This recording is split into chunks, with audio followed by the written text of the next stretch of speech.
32, 33 da Confissão de Fé. Vamos ler aqui. São 3 tópicos no capítulo 32 e 3 tópicos no capítulo 33. Vamos ler um tópico após outro. Podem me ajudar? Vou ler o primeiro. Do estado do homem depois da morte e da ressurreição dos mortos. O corpo dos homens depois da morte volta ao pó e vê a corrupção, mas a alma deles, que nem morre nem dorme, por ter uma substância imortal, volta imediatamente para Deus que a deu.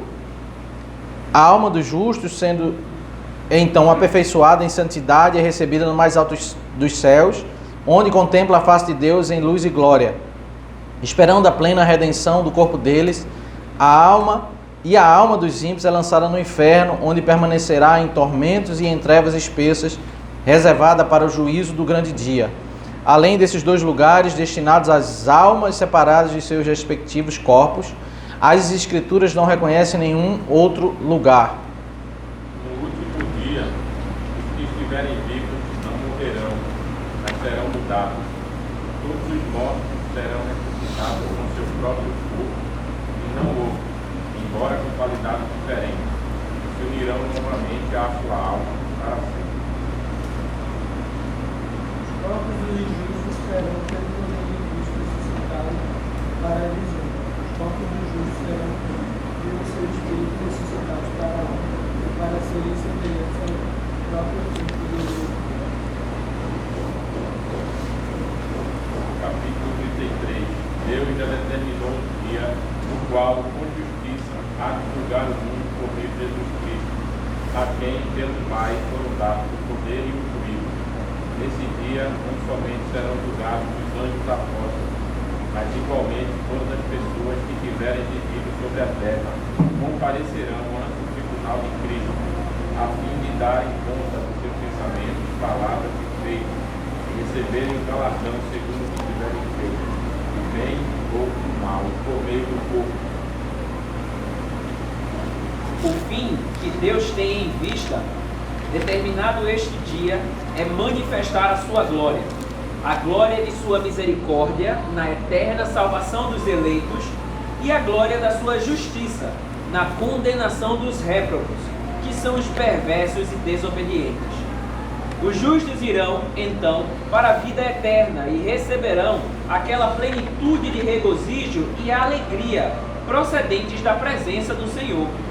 Mas os ímpios que não conhecem a Deus, nem obedecem ao Evangelho de Jesus Cristo, serão lançados nos eternos tormentos e punidos com a destruição eterna, proveniente da presença do Senhor e da glória do seu poder. Assim como Cristo, para afastar os homens do pecado e para a maior consolação dos justos nas suas adversidades, quer que estejamos firmemente convencidos de que haverá um dia de juízo. Assim também quer que esse dia não seja conhecido dos homens, a fim de que eles se despojem de toda a confiança carnal.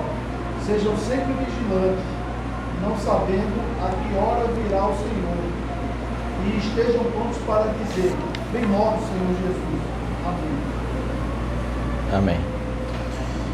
O capítulo que trata do estado do homem depois da morte e da ressurreição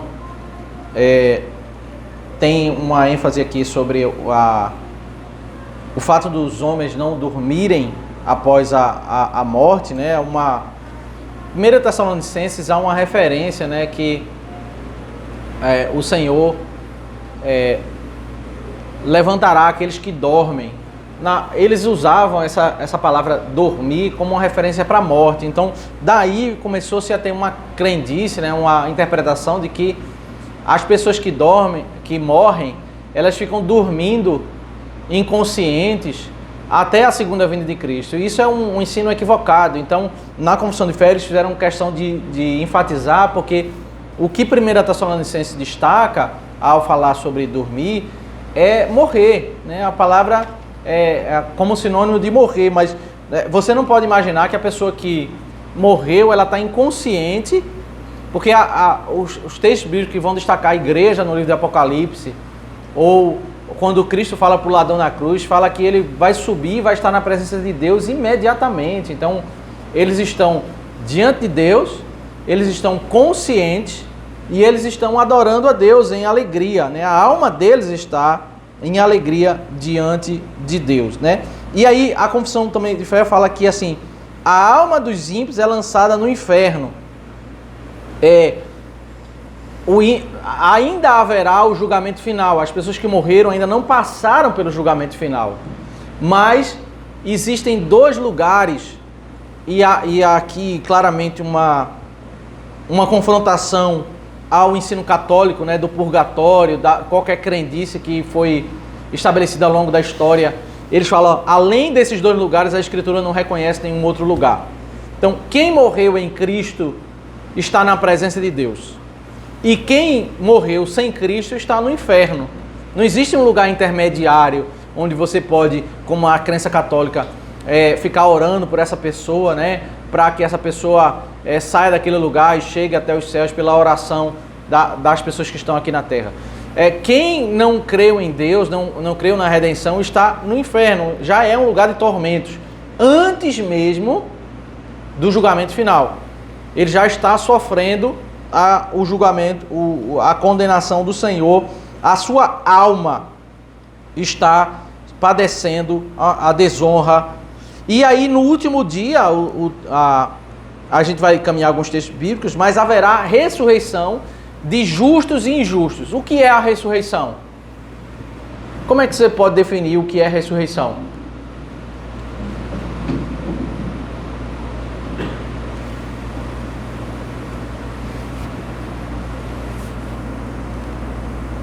Igor? Mateus?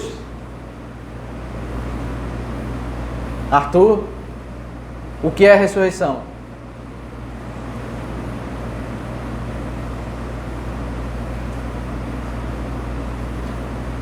Pergunta para o professor de fé, viu? O que é ressurreição? Como? A volta à vida. Quem morreu crente está aonde hoje? Como? No céu. E como é que ele está lá no céu? Ele está dormindo, está acordado, está vivo, está morto? O espírito dele está lá, certo? Mas ele está vivo?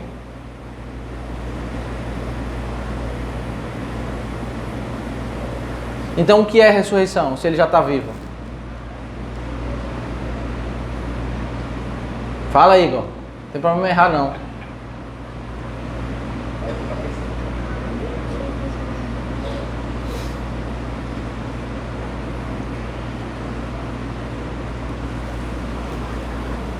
O que é a ressurreição? O que é que acontece na ressurreição? A alma do povo de Deus que eles estão vivos na presença de Deus, no dia da ressurreição eles vão receber os corpos. Então, a ressurreição não é propriamente acordar, não é sair da inconsciência para a consciência, mas é a alma receber o corpo. Isso é o conceito de ressurreição. Então, ao morrer, a alma dos crentes está na presença de Deus e a alma dos ímpios está no inferno, e haverá a ressurreição de justos e injustos. Os injustos dos ímpios também ressuscitarão. Eles receberão corpo para o dia do juízo final. Então, eles estão na presença de Deus e estão na condenação. No dia do juízo final, da segunda vinda de Cristo, eles vão receber corpo. Quem vai estar vivo vai ter o corpo transformado. E diante de Deus, alma e corpo, eles receberão a sentença do juízo final. Os anjos também serão julgados, né? O tópico da confissão de fé fala, a gente vai examinar isso também. E haverá duas coisas no juízo final. Haverá a sentença da direita, aos cordeiros, às ovelhas, serão: vinde benditos de meu Pai, né? E irão para o gozo eterno, irão para os novos céus e nova terra. E aqueles que estavam no inferno, né? eles irão para a condenação eterna, eles irão para o lago de fogo. O próprio inferno irá ser lançado no lago de fogo, diz o texto de Apocalipse. Então, existem dois lugares onde as pessoas estão hoje.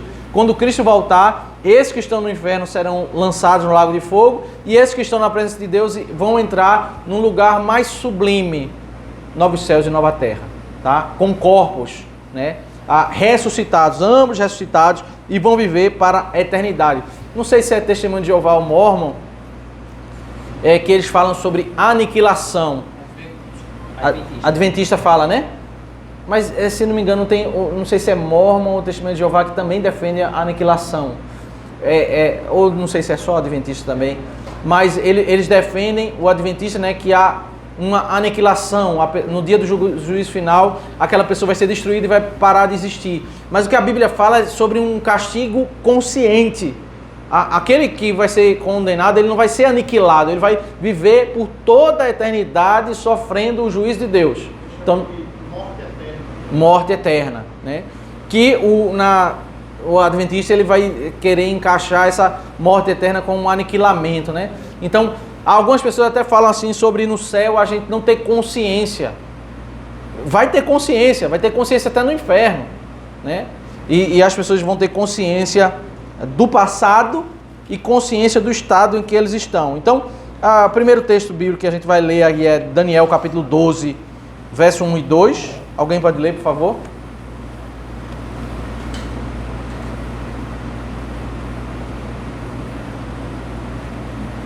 Nesse tempo se levantará Miguel, o grande príncipe, o defensor dos filhos do povo de Deus.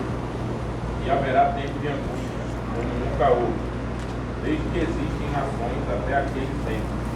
Mas, naquele tempo, o povo de Deus será salvo. Todo aquele que for achado escrito no livro. Muitos dos que dormem no pó da terra ressuscitarão, uns para a vida eterna, outros para a vergonha e horror eterno. Há um texto lá em João que fala também ressurreição de justos e injustos, mas esse texto de Daniel já é muito claro. Vai haver ressurreição de justos e injustos, uns para a vida eterna e outros para a vergonha eterna. Então, todas as pessoas da humanidade que morreram receberão corpo. O corpo será restaurado para a pessoa, corpo e alma, para que vá para o julgamento final. Então, as pessoas que já morreram, elas não passaram pelo julgamento final ainda, né? Elas estão padecendo temporariamente a alegria da presença de Deus ou o juízo no inferno, mas mais à frente elas padecerão, elas enfrentarão o juízo final. Aí Hebreus 12, 23, mais um texto importante nesse entendimento, que fala da igreja no céu, né? Alguém pode ler Hebreus 12, 23? A igreja dos primogênitos arrolados nos céus. Vocês chegaram a Deus, o juízo de todos, os espíritos do justo aperfeiçoados. Isso. Aqui, quando ele está falando da bênção dos crentes na nova aliança, ele fala sobre a unidade da igreja com a igreja arrolada nos céus. Onde é que está a igreja? Vocês estão, ele está dizendo assim, vocês estão aqui e vocês estão em conexão com essa igreja que está nos céus. Né? A igreja ela está no céu, ela está na presença de Deus, ela não está em um lugar intermediário. Ela está adorando a Deus. Basta a gente ler o livro de Apocalipse para ver a igreja na presença do Senhor, a igreja cantando, a igreja adorando, a igreja tendo a alegria de estar diante de Deus. Né? Paulo fala em Filipenses, eu não sei se eu fico aqui, eu não sei se o melhor, se é ficar ou se partir, mas se eu partir, incomparavelmente melhor é estar com o Senhor.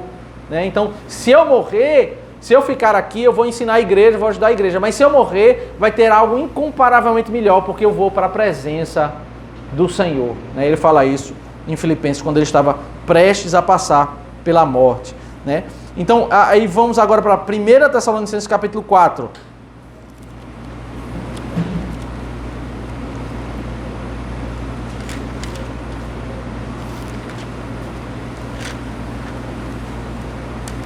Alguém pode ler verso 13 ao 18?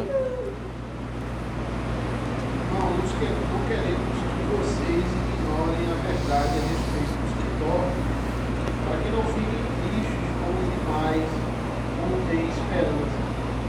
Pois se cremos que Jesus morreu e ressuscitou, assim também Deus, mediante Jesus, dará a companhia dele nos que dormem. E pela palavra do Senhor, ainda lhes declaramos o seguinte: nós, os vivos, os que ficarmos até a vinda do Senhor, de modo nenhum precederemos os que dormem. Porque o Senhor mesmo, dada a sua palavra de ordem, ouvida a voz do arcanjo e ressoada a trombeta de Deus, descerá dos céus, e os mortos em Cristo ressuscitarão primeiro. Depois nós, os vivos, os que ficarmos, seremos arrebatados juntamente com eles, entre nuvens para o encontro com o Senhor nos ares, e assim estaremos para sempre com o Senhor. Portanto, consolem uns aos outros com essas palavras. Então, a palavra de consolo, para que a doutrina, ela consola a nossa alma com relação ao maior problema que nós enfrentamos na humanidade, que é a morte. Esse é o maior problema, não tem problema que você tenha na vida que seja maior do que esse, a morte. E o consolo para o povo de Deus é saber que os entes que morreram em Cristo, eles vão passar por essa ressurreição para a vida, né? E aí qual é a base, qual é o fundamento da nossa esperança? Se cremos que Jesus morreu e ressuscitou, assim também mediante Jesus trará a companhia dele os que dormem. Então, o que aconteceu com ele vai acontecer com aqueles que são unidos a ele, né? Veja, o que aconteceu com Cristo é o fundamento da nossa esperança. Ele morreu e ressuscitou, nós vamos morrer e vamos ressuscitar. Então, ao pensar sobre os crentes que morreram, há uma esperança, a esperança da ressurreição. Não, aqui, ele diz, olha, nós não precederemos os que dormem, porque no dia da trombeta soar, os mortos ressuscitarão, receberão corpo, e os que estiverem vivos terão os corpos transformados, e juntos subirão, serão arrebatados para a presença do Senhor, para viver para sempre com o Senhor. Então, na segunda vinda de Cristo, né, e aí precisamos tirar o equívoco de toda essa doutrina que invadiu, né, o meio evangélico, a doutrina dispensacionalista, que fala sobre um arrebatamento intermediário, né, que essa doutrina trouxe várias implicações, né, até em muitos meios ela levou como uma das implicações, a um sistema de mérito, porque alguns dizem assim, que Cristo vai arrebatar os crentes e o Espírito Santo não vai estar mais na terra, e depois disso as pessoas serão salvas pelas obras, naqueles 7 anos da tribulação, né? Isso é completamente incoerente, né? O que a Bíblia nos fala, a Bíblia não nos fala sobre duas etapas de segunda vinda. Cristo veio e Cristo virá uma segunda vez e ponto. Quando Cristo voltar, Ele vai levar a sua igreja. Os que estiverem vivos receberão corpos transformados, os que estiverem mortos ressuscitarão, e haverá a vinda do Senhor e a consumação de todas as coisas. Não há um processo intermediário. Aqui é a segunda vinda de Cristo, o ressoar da trombeta que fala-se em Apocalipse. O Senhor virá entre as nuvens para pegar o seu povo e levará o seu povo para viver eternamente. Receberão corpos e estarão na presença do Senhor. Está claro isso? Alguma dúvida sobre esse texto de 1 Tessalonicenses 4? Pastor, é porque muitos se confiam nessa terceira vinda do Senhor, no sentido de que, não, ele vai vir uma vez, mano, naqueles 7 anos eu me arrependo, eu nas minhas obras faço tudo certinho, que quando ele vier uma terceira vez, não. Isso é um grande engano, porque a hora do arrependimento é essa aqui. É essa. É o que a gente chama de milênio, né? É aqui.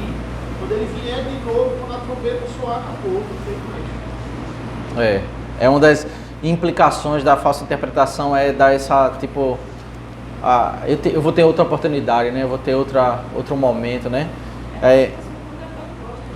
Oi?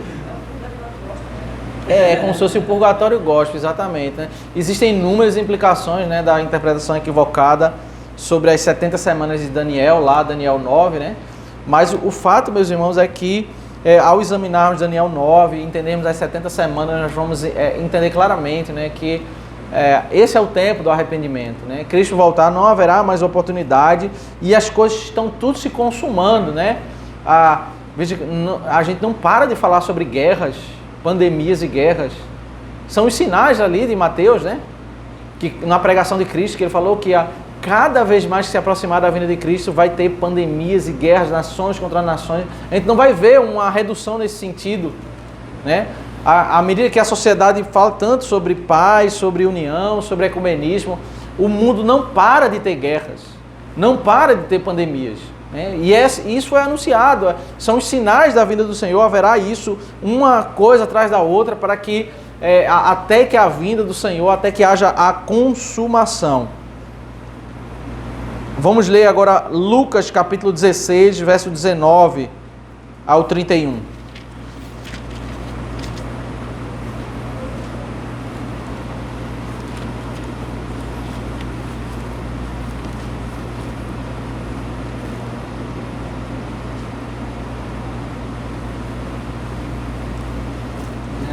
a 31.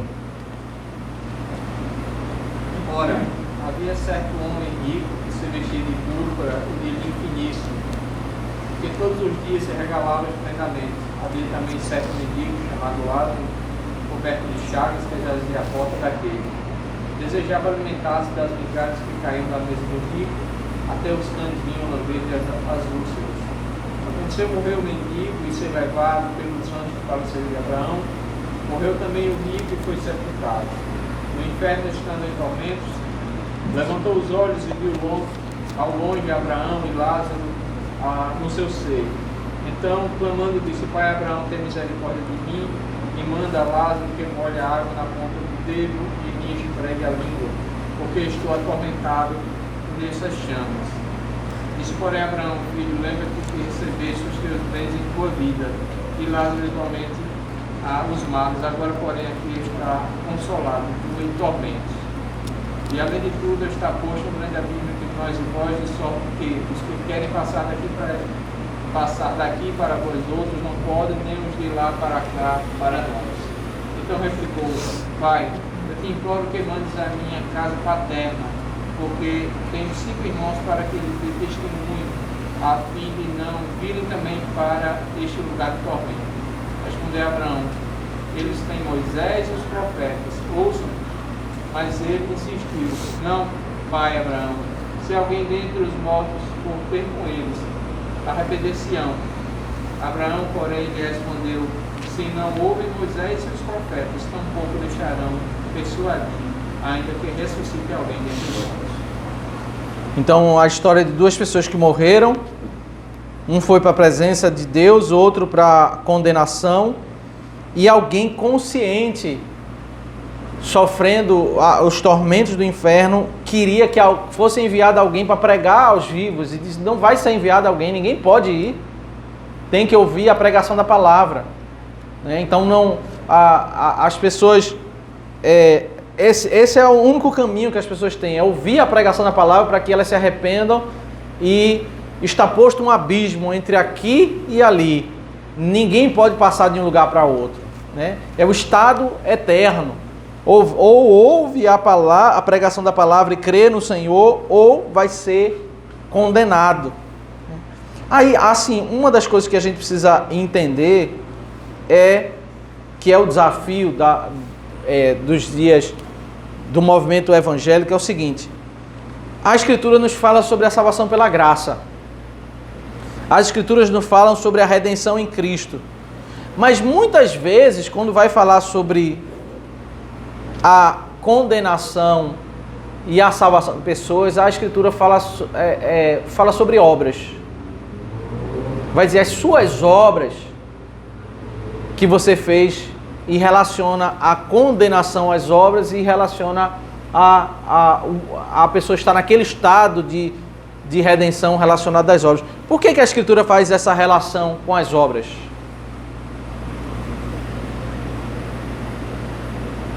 Quando... Estão debaixo do pacto das obras. Porque a gente está no pacto da graça. Mas deixa eu... Lembra daquela cena de Mateus, né? Mateus, quando o Senhor vai fazer a sentença. Deixa eu abrir aqui o texto.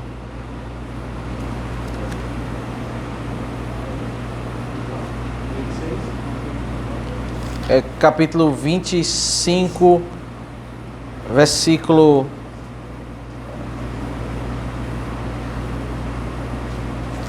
o capítulo 25, verso 31 até o 46, aquele texto famoso, né? Os da direita, vinde, bendito meu Pai, os da esquerda.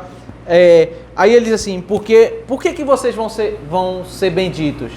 Porque eu tive fome e vocês me deram de comer. Tive sede e vocês me deram de beber. Era forasteiro e me hospedaram.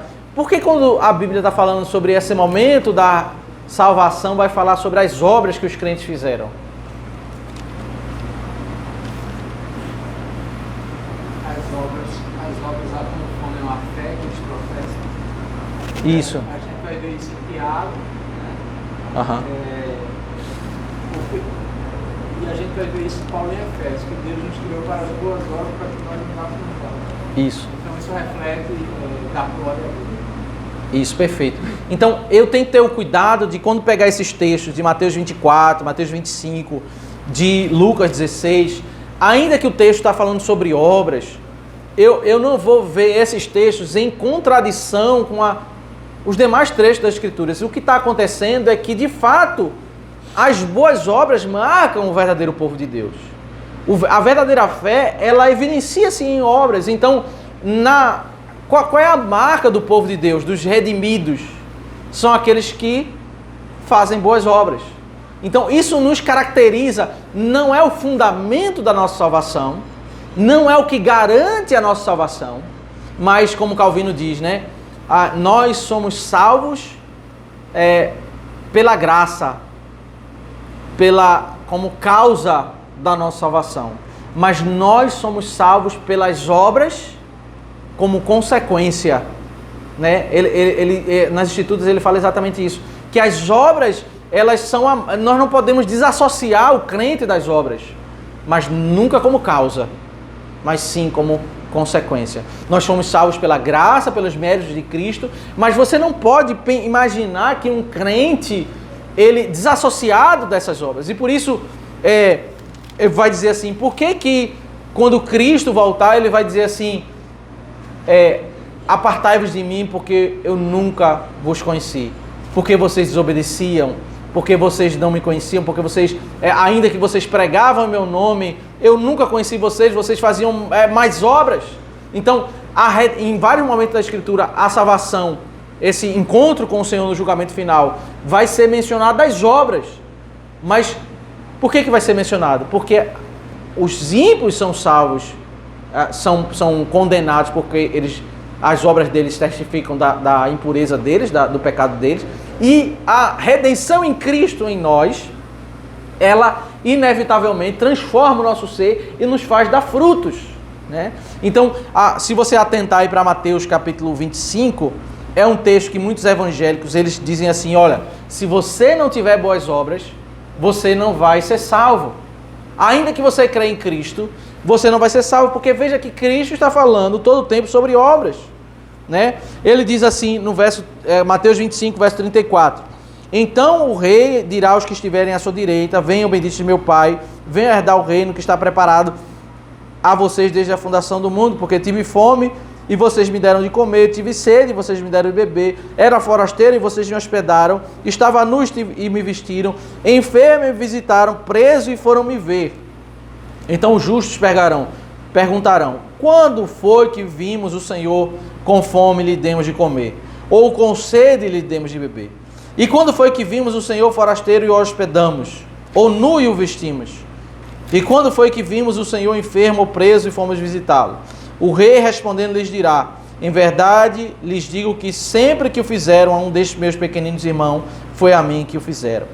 Então o rei também dirá aos que estiverem à sua esquerda, afaste-se de mim, malditos, para o fogo eterno, preparado para o diabo e seus anjos, porque tive fome e vocês não me deram de comer.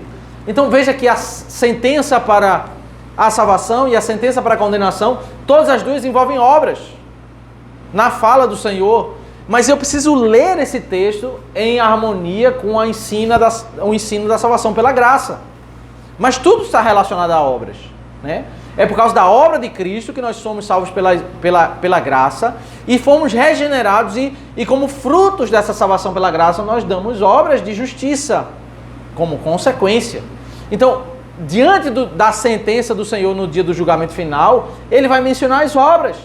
Mas não é porque a base da nossa redenção é as obras. A base da nossa redenção é Cristo.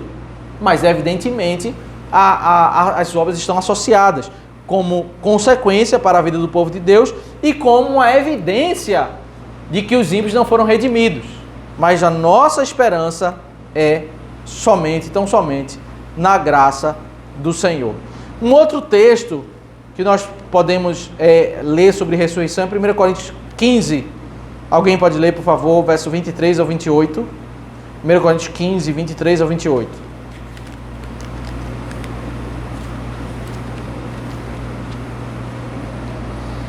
Mas cada um por sua vez.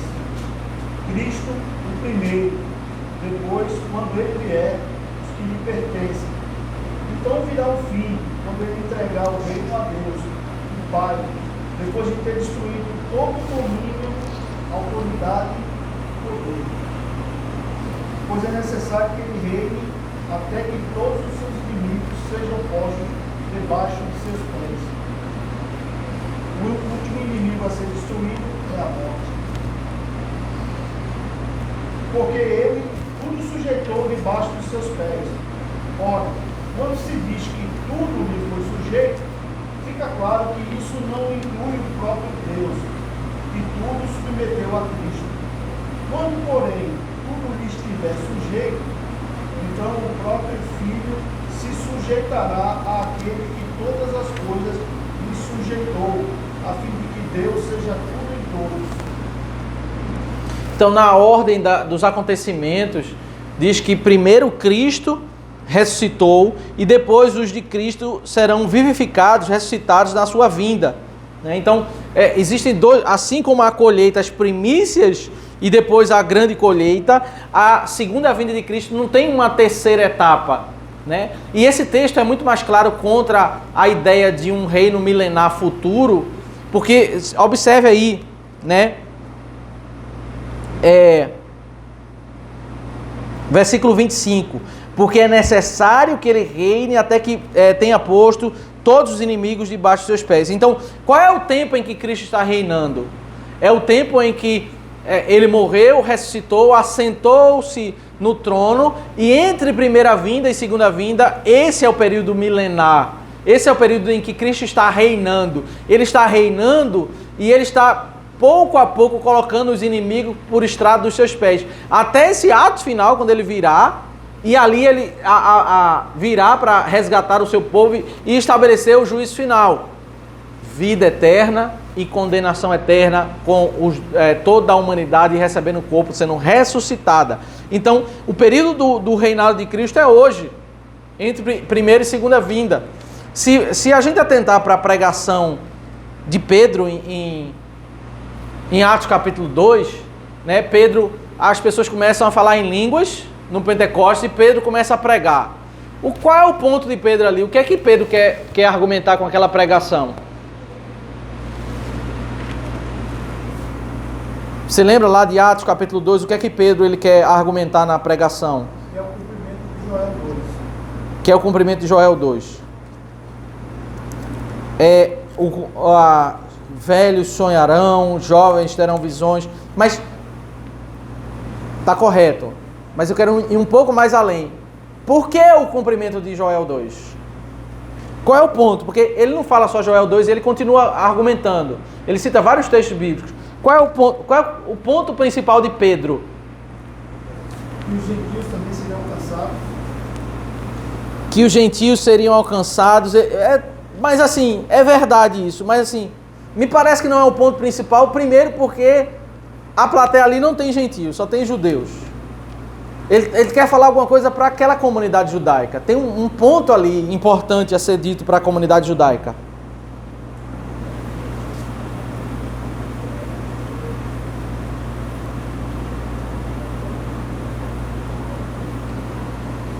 A primeira citação dele é Joel 2, né? Depois ele vai avançar e ele vai ler alguns textos, né? Ele vai citar o Salmo 116, o Salmo 16, o Salmo 110. O que é que ele quer dizer? Qual é o ponto principal de Pedro nessa pregação? A invocação do Senhor para a salvação. A implicação seria essa, dito isto, provado isto, agora vocês invoquem o Senhor para ser salvos. Mas qual é o argumento dele? Qual é o ponto dele principal?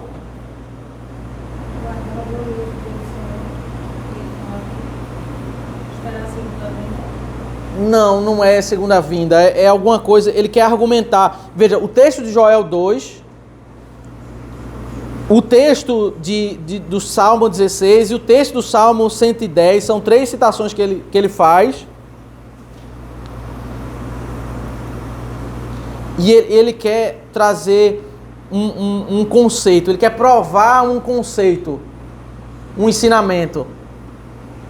Ainda que o debate de línguas, né, as pessoas querem debater sobre línguas, o ponto principal na pregação de Pedro não é debater sobre línguas. Ele quer dizer, ó, isso aqui foi Joel 2, mas o que é que implica o texto de Joel 2?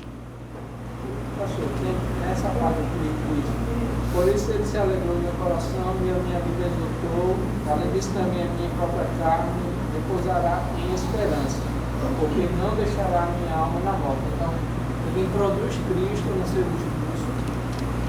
Salmo 16. Para poder apresentar a esperança da redenção. Certo. Aí, veja, ele citou Joel. O que está acontecendo não são embriagados. Joel 2. Aí ele avança para o texto. Veja que ele está dizendo assim, aconteceu línguas. O que é que tem a ver línguas com o Salmo 16, que fala sobre morte e ressurreição? O que é que tem a ver essas duas coisas? Por que ele saiu da pregação de Joel 2 para o Salmo 16? Acho que ultrapassa as barreiras agora, porque assim, era algo muito restrito a questão do nome do Senhor, era uma questão muito restrita a eles. Agora, ultrapassa as fronteiras na época para todos os povos. Porque assim, as línguas alinhadas, então a gente vê como uma quebra para o avanço do Evangelho. É verdade, só que assim, me parece que o ponto não é... Ele está querendo dizer alguma coisa para os judeus. Ele está falando que aconteceu as línguas, Joel 2, está profetizado. Aí ele vai para Salmo 16. Qual é a conexão entre Salmo 16 e Joel 2? Disse que iria morrer, mas o corpo não iria ficar na morte, iria haver ressurreição. Aí vê o comentário que ele faz após ele citar o Salmo 16. Qual é o comentário que ele faz no verso 29? Irmãos, seja-me permitido dizer claramente a respeito do patriarca Davi, que ele morreu e foi sepultado, e seu túmulo permanece ainda entre nós até hoje. Sendo, pois, profeta, e sabendo que Deus lhe havia jurado que um dos seus descendentes se assentaria no seu trono. Prevendo isso, referiu-se à ressurreição de Cristo, de quem foi deixado na morte, sendo seu corpo experimentou, nem o seu corpo experimentou a corrupção. A esse Jesus Deus ressuscitou, porque todos nós somos testemunhas. O versículo mais importante desse texto é o 33 e 36. Exaltado, pois, a destra de Deus, tendo recebido do Pai a promessa do Espírito Santo, derramou isto que vedes e ouvidos. 36. Veja, o 33, ele está conectando Joel 2 com o Salmo 16. Ele está dizendo, exaltado, portanto, exaltado à direita de Deus, tendo recebido a promessa do Pai. Ele está dizendo, olha, aconteceu Joel 2. Isso aqui é Joel 2. Por que aconteceu Joel 2? Porque o Salmo 16 diz que ele ressuscitaria e se assentaria no trono. Então, ele sentado no trono, recebeu a promessa do Pai e derramou Joel 2. Aí, o Salmo 110, como é que o Salmo 110 se conecta com isso? Ele vai dizer, ele cita o Salmo 110, depois ele explica o Salmo 110. Portanto, toda a casa de Israel esteja absolutamente certa que este Jesus que vocês crucificaram, Deus o fez Senhor e Cristo. Deus fez ele assentar no trono. Então, o que está acontecendo aqui é Joel 2. Mas por que está acontecendo Joel 2? O que é que significa Joel 2? Pastor, ele começa o sermão dele com a frase, nos últimos dias. Então, ele não está caminhando no salto e está destrinchando mais. Mas só o fato de ele citar nos últimos dias, ele não está dizendo que esse descendente de Davi já está reinando? Sim. Assim, por implicação tá, mas o argumento dele é o seguinte: só existiu essas pessoas falando em línguas por implicação de o Messias ter morto, ressuscitado e se assentado ao trono. O principal argumento dele é: só existe isso aqui porque ele está no trono. Foi do trono que ele mandou. Então, ele toda a digressão dele, toda a argumentação, ele caminha para chegar, olha, Deus o fez Senhor e Cristo, Deus o fez ele assentar no trono, ele está reinando. E o que é Joel 2? É a manifestação daquele que está no trono, que ele está no trono. Ele está mostrando para vocês que ele está no trono, ele está reinando. Esses atos são as evidências de que ele se assentou. Ele saiu do Joel 2 para o Salmo 16 para o Salmo 110. Aí no verso 33 ele faz a clara conexão. Ele diz, olha, o verso 33 diz assim: portanto, exaltado à direita de Deus, aí ele envia. Ele, ao invés de argumentar cronologicamente para dizer o seguinte, olha, Jesus morreu, ressuscitou, sentou no trono e enviou o Espírito Santo, ele diz, ele enviou o Espírito Santo porque ele morreu, ressuscitou, sentou no trono. E do trono, ele mandou isso. Então, a evidência principal, e esse é o grande argumento de Pedro, Pedro não quer mais nem falar de línguas. O principal ponto de Pedro é o seguinte: ele está no trono. Ele está sentado no trono. Ele está reinando. Vocês crucificaram, mas ele está no trono. Aí, a implicação, quando ouviram isso, ficaram muito comovidos e perguntaram a Pedro e aos demais, que faremos? Né? E aí ele fala sobre o arrependimento e confissão em Cristo. Então, o texto de Atos 2, o argumento de texto de Pedro é exatamente, não é falar sobre um reinado futuro. O argumento de Pedro é que Cristo está reinando agora. Ele morreu, ressuscitou, ele não está dormindo. Ele não está na gruta, ele está no trono. E o que você está vendo aí, esses sinais, é a manifestação dele no trono mandar. Então, Cristo está reinando hoje, e como 1 Coríntios 15 diz, ele vai voltar e vai levar os seus, né, na segunda vinda. Assim como a colheita, as primícias e o resgate do Senhor, assim vai ser a segunda vinda de Cristo. O Senhor voltará e levará os seus para a vida eterna. Os que estiverem vivos serão transformados, os que estiverem mortos receberão corpos para passar por toda a condenação, toda a eternidade. Boa pergunta? Pastor, o Senhor Jesus vai julgar os ímpios juntamente com a igreja, né? A igreja vai julgar o mundo com Cristo? A igreja vai julgar o mundo, vai ser instrumento. Não sabemos, 1 Coríntios 6 fala isso, né? Que nós haveremos de ser, nós vamos ter algum papel nesse sentido de, talvez, de pronunciar a sentença, porque o julgamento é exatamente esse, é pronunciar a sentença. Aqui no capítulo 25 de Mateus, traz um quadro que tem um grupo à direita e outro à esquerda, mas o tribunal não vai ser simultâneo, né? Não vai ocorrer na mesma cena. Creio que a igreja vai passar primeiro pelo tribunal, que é de obras, mas logo em seguida Cristo julgará com a igreja os ímpios, e aí será o tribunal para juízo. Fica difícil a gente ter uma percepção minuciosa, sabe? O papel da Escritura não nesse caso, isso é uma questão da profecia, né? A profecia, sempre que você tem a profecia, você tem recortes verdadeiros daquilo que vai acontecer, mas você não consegue ter a exatidão da ordem dos acontecimentos. Você tem recortes verdadeiros, a cena da separação, a cena do julgamento.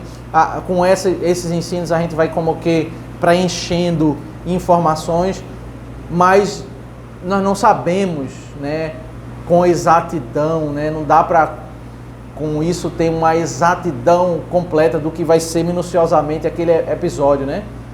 A gente tem conceitos, mas é difícil ter a exatidão, né? Por fim, na confissão de fé fala assim, que Deus querendo que a gente não soubesse o dia para que a gente seja vigilante, né? A própria vigilância, as pessoas têm corrompido a vigilância como se isso fosse um critério de redenção, né? Mas o Senhor, Ele quer que a gente esteja vigilante para que esse encontro não seja um encontro de vergonha, né? 1 Coríntios 3 diz que muitas pessoas, muitos crentes vão entregar a Ele obras de madeira, feno e palha, que são aquelas pessoas que não vão estar vivendo piedosamente e nesse tribunal, porque o primeiro tribunal separa justos e injustos, e haverá um tribunal de galardão. Não é tribunal para condenação.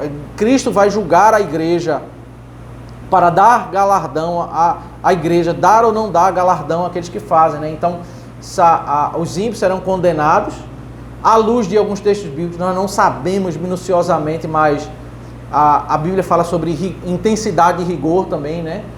Maior rigor haverá para aqueles que rejeitaram o Filho do que para Sodoma e Gomorra. Então, além dessa questão de vida eterna e condenação eterna, haverá aqui mais e menos rigor e aqui mais e menos galardão, né? Então a Bíblia nos dá essas informações, mas fica difícil ir mais além disso, né? Começarmos esse é um cuidado, a gente examinar a profecia, a gente se ater àquilo que está dito, mas também não ir por um caminho especulatório, né? Que termina sendo o deixados para trás. O dispensacionalismo, ele é muito especulatório, né? Ele começa a trazer coisas, né?